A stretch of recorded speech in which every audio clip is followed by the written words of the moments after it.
Hey there, this is your Pal Pallie, and welcome to my new series of raid guides called Git Er Raid. This is Tier 15, Heroic Throne of Thunder, and next up is Ji-Kun.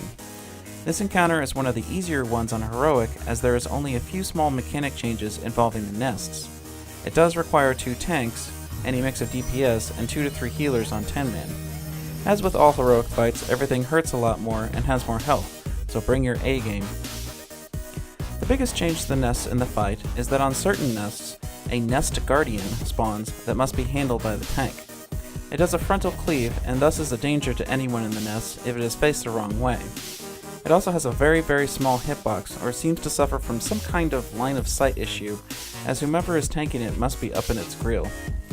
Guardians spawn on nests 2, 4, 8, and 12, and we'll talk about how to handle them in a little bit.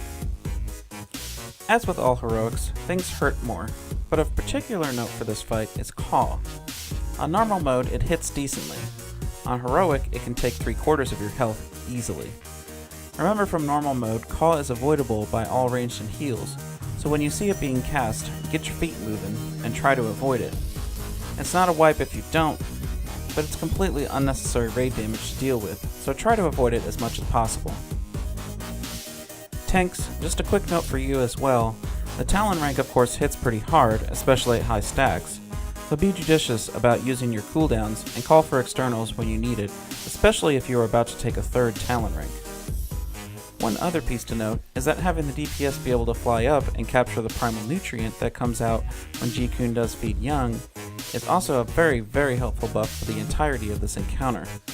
It may have been something you completely ignored on normal mode, but could easily be the difference on heroic, as it could have your DPS doing 100% extra damage during a bloodlust time.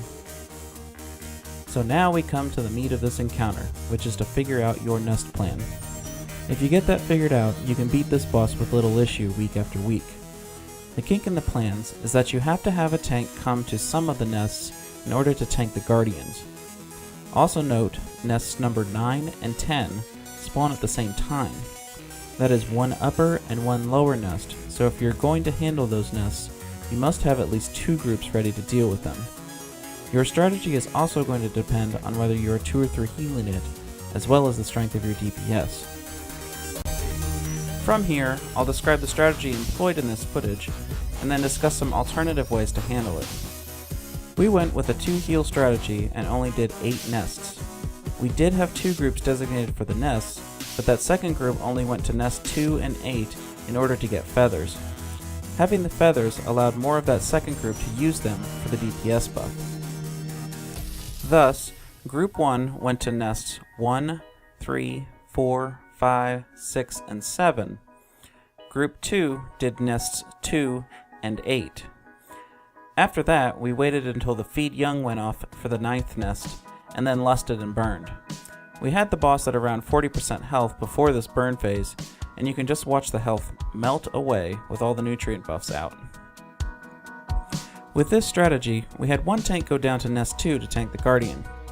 That same tank then had feathers to use to get to nest 4. For nest 8, it didn't matter which tank went down to get the guardian, as we were ignoring the nest 12 guardian, so just whichever tank could do it went down for nest 8. Alternate strategies deal with going to 12 or 14 nests, and are mostly necessary when you have weaker DPS or are 3 healing it. In that case, you have to work out which groups are going to nests 9 and 10, the upper and lower that spawn at the same time, as well as having a tank ready to go straight up to nest 12 for the guardian. What I've found with this fight is that most of the wipes come when someone misses their nest assignment. Thus, the fewer nests you have to deal with on a regular basis, the less possibility for screw-ups. If you can 2 heal it and only deal with 8 nests, give it a shot. Remember, a key piece to dealing with fewer nests is to have the boss be as low as possible before you start burning. 40% for 8 nests seems to be a good mark to try to hit. Make sure your DPS get good at snagging the nutrients in the air, as that is an enormous benefit to the raid DPS. And really, what DPS doesn't want to do big numbers? The burn phase is just that, a burn phase. Obviously beware of caws, downdrafts, and quills. Be careful about stacking later in the phase, as juveniles will be doing their unavoidable calls from up above. Honestly, if you can get to this part with everyone alive, you are probably going to kill it, provided no one important falls off the platform. Obviously, I'm not that important here. So in summary, work out an effective nest strategy, kill some baby birds, and you'll have a kill. Thanks for watching, and please subscribe, comment, and/or like this video if you found it helpful. Have a good one!